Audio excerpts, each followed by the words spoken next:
कुछ कह रही, सबसे पहले आपको सुनाते हैं। मानसिकता रखने वाली सभी विरोधी पार्टियों की सरकारें प्रभावहीन बनाने में तथा इसे अब धीरे धीरे खत्म करने की भी पूरी कोशिश में लगी हुई है। यही मुख्य वजह है कि देश में आज़ादी के बाद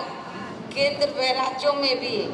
काफ़ी लंबे समय तक सत्ता में आसीन रही खासकर कांग्रेस पार्टी ने, और अब केंद्र व अधिकांश राज्यों में भी बीजेपी व अन्य विरोधी पार्टियों की रही सरकारों ने इनका आरक्षण का कोटा अभी तक भी पूरा नहीं किया है। पदोन्नति में आरक्षण को तो इन्होंने मान्य कोर्ट की आड़ में काफ़ी हद तक खत्म कर दिया है, और इस मामले में लगभग यही खराब स्थिति हमें यहाँ आपके कर्नाटक स्टेट में भी देखने के लिए मिल रही है। इसके साथ ही अब तो इन वर्गों के लोगों को प्राइवेट सेक्टर में आरक्षण दिए जाने की व्यवस्था किए बिना ही केंद्र व राज्यों में भी ज़्यादातर सरकारी कार्य यहाँ प्राइवेट सेक्टर के जरिए ही देश के अधिकांश बड़े बड़े पूंजीपतियों व धन्ना सेठों को ही दिए जा रहे हैं। आपके कर्नाटक स्टेट में भी ये सब हमें देखने के लिए मिल रहा है, जिसके कारण अब पूरे देश में इन वर्गों के लोगों को आरक्षण का बहुत कम ही लाभ मिल पा रहा है, और इससे अब पूरे देश में दलितों व आदिवासियों के साथ साथ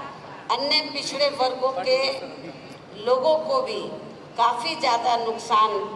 हो रहा है। इसके साथ साथ यहाँ मैं अन्य पिछड़े वर्गों के लोगों को ये भी बताना चाहती हूँ, बैकवर्ड क्लास के लोगों को ये भी बताना चाहती हूँ कि इन्हें मंडल कमीशन की रिपोर्ट के तहत आरक्षण की ये सुविधा केंद्र में रही कांग्रेस व बीजेपी आदि की भी रही सरकार में नहीं मिला है, बल्कि बीएसपी के कड़े संघर्ष एवं अथक प्रयासों से ही श्री बीपी सिंह की सरकार में ही इन्हें ये सुविधा मिली है, जिसका भी विरोधी पार्टियां इन्हें इनका पूरा लाभ नहीं दे पा रही है। और सोचने की बात यह है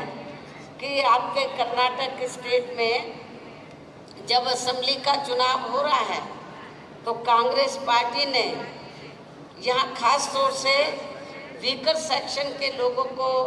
ये कहा कि हम आरक्षण की जो सीमा है 50% से बढ़ाकर 75 कर देंगे। लेकिन सोचने की बात यह है कि जिस कांग्रेस पार्टी ने अपनी हुकूमत में मंडल कमीशन की रिपोर्ट लागू नहीं की, जिस कांग्रेस पार्टी ने अपनी हुकूमत में SC ST का रिजर्वेशन कोटा पूरा नहीं किया और इनके हितों के लिए जो कानून बनाए गए थे तो उनको लागू नहीं किया, तभी फिर बाबा साहब डॉक्टर अंबेडकर ने तो देश की जो सेंटर की पहली सरकार थी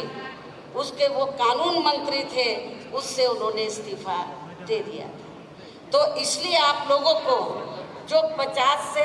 सीमा बढ़ाकर 75 की बात कर रहे हैं, 75%, ये केवल हवाई है, कागजी है, इसमें कोई भी दम नहीं है, कोई भी ताकत नहीं है, और प्रैक्टिकल में इसका कोई भी लाभ आप लोगों को मिलने वाला नहीं। इतना ही नहीं बल्कि बीएसपी के अथक प्रयासों से ही श्री बीपी सिंह की सरकार में इन वर्गों के मसीहा परम पूज्य बाबा साहब डॉक्टर भीमराव अंबेडकर को भी यहाँ भारत रत्न की उपाधि से सम्मानित किया गया है, जिसके लिए वो हर प्रकार से पात्र भी थे।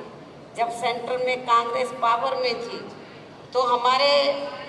समाज के लोग खास तौर से बाबा साहब के अनुयायी तो कांग्रेस से बराबर ये मांग करते रहे बाबा साहब को भारत रत्न की उपाधि से सम्मानित किया जाए, लेकिन कांग्रेस ने बाबा साहब डॉक्टर भीमराव अंबेडकर को भारत रत्न की उपाधि से सम्मानित नहीं किया। लेकिन जब सत्ता परिवर्तन हुआ,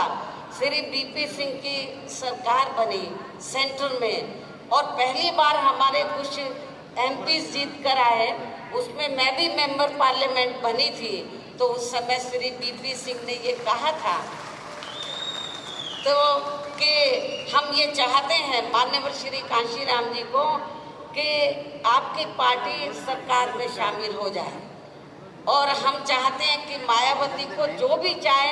हम मंत्रालय सेंटर में देने के लिए तैयार हैं। लेकिन हमने श्री बीपी सिंह को ये कहा कि हमें मंत्रालय नहीं चाहिए, हमारी दो ही मांगे हैं। जो बैकवर्ड क्लास की मंडल कमीशन की रिपोर्ट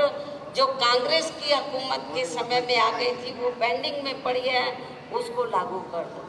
कांग्रेस पार्टी ने अपने लंबे अरसे के शासनकाल में तो बाबा साहब को भारत रत्न की उपाधि से सम्मानित नहीं किया है, उनको सम्मानित कर दो। हमें इसके सिवाय ना कोई बड़ी कुर्सी चाहिए, हमें केवल बाबा साहब का सम्मान चाहिए, और पिछड़ों को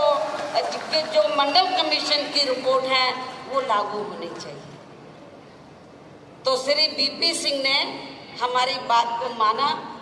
और उन्होंने मंडल कमीशन की रिपोर्ट को लागू किया और बाबा साहब डॉक्टर अम्बेडकर को भारत रत्न की उपाधि से सम्मानित किया। यहाँ मैं ये भी कहना चाहूँगी कि इन वर्गों के लोगों को, जो वीकर सेक्शन के लोग हैं, इन वर्गों के लोगों को जुर्म जाति से निजात दिलाने के लिए जो भी नियम व कानून आदि बने हैं, तो उन पर भी अब केंद्र व अधिकांश राज्यों की भी सरकारें सही से अमल नहीं कर पा रही हैं, जिससे अब यहाँ विशेषकर दलितों व आदिवासियों के ऊपर शोषण करने वाले लोगों का मनोबल और भी ज़्यादा बढ़ रहा है। यही स्थिति हमें मुस्लिम समाज की भी देखने के लिए मिल रही है। ओबीसी के साथ साथ जो धार्मिक अल्पसंख्यक समाज में से जो मुस्लिम समाज के लोग हैं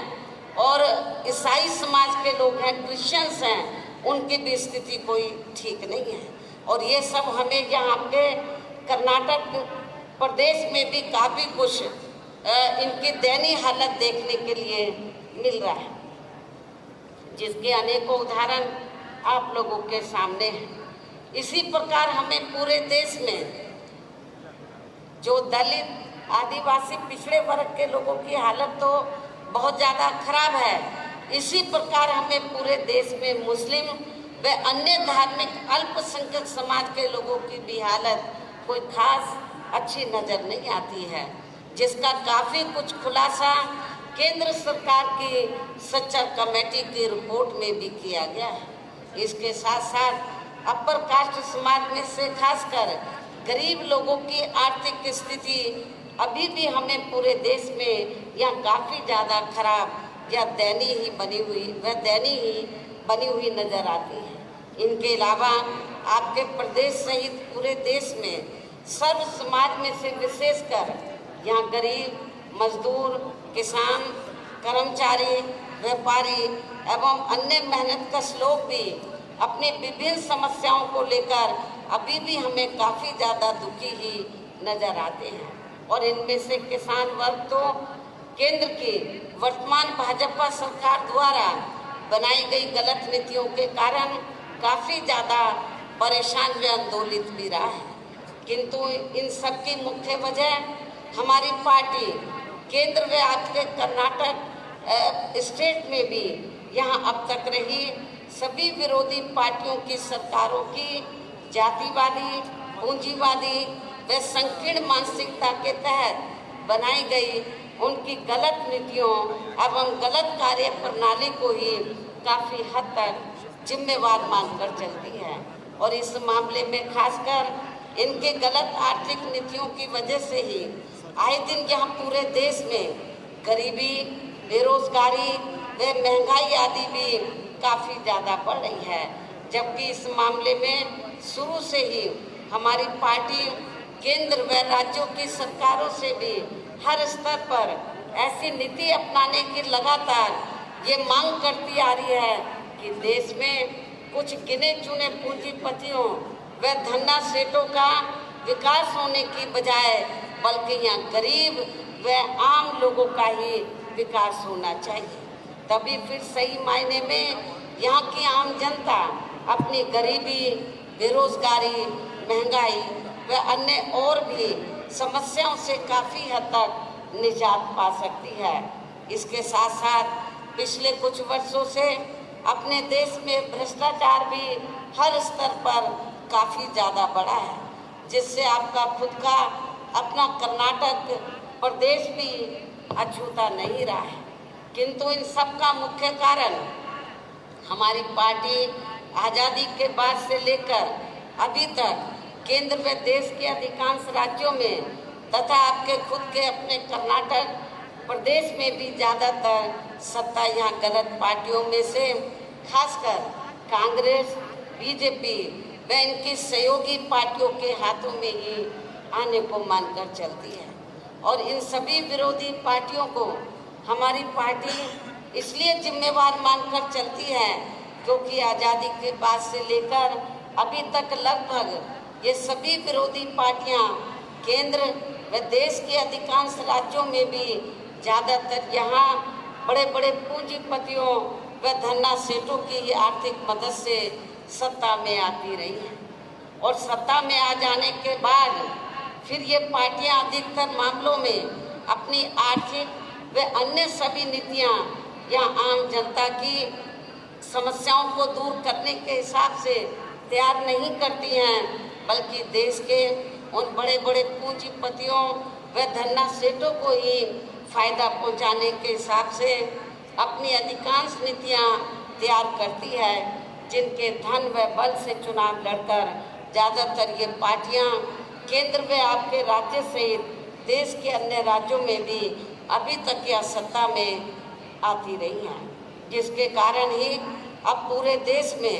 व आपके खुद के अपने प्रदेश में भी अभी भी हमें यहाँ सर्व समाज के लोग अधिकांश मामलों में अपनी विभिन्न समस्याओं को लेकर काफ़ी ज़्यादा दुखी व परेशान ही नजर आते हैं। जबकि पूरे देश में बीएसपी ही अकेली एक ऐसी पार्टी है जो विरोधी पार्टियों की तरह देश के बड़े बड़े पूंजीपतियों व धन्ना सेठों की आर्थिक मदद से नहीं, बल्कि अपनी पार्टी के ही आम कार्यकर्ताओं की आर्थिक मदद से चुनाव लड़कर यहाँ केंद्र व राज्यों की सत्ता में आना चाहती है, ताकि हमारी पार्टी सत्ता में आने के बाद फिर बिना किसी दबाव के वे आज़ाद होकर सर्व समाज के लोगों की व खासकर वीकर सेक्शन के लोगों की सभी समस्याओं का समाधान करके उन्हें हर मामले में वे हर स्तर पर खुशहाल बना सके। और इसी आधार पर चलकर ही आबादी के हिसाब से देश के सबसे बड़े प्रदेश अर्थात उत्तर प्रदेश में 4 बार हमारी पार्टी ने अपने नेतृत्व में यहाँ सरकार भी बनाई है। और आपको मैं ये बताना चाहती हूँ, बहुत से विरोधी पार्टी के लोग बीएसपी के बारे में ये कहते हैं कि बीएसपी अब बहुत कमज़ोर हो गई है, सिमट गई है उत्तर प्रदेश में। ऐसा नहीं है। मैं आपको बताना चाहती हूँ, आप चुनाव का रिकॉर्ड उठाकर देखो कि जब तक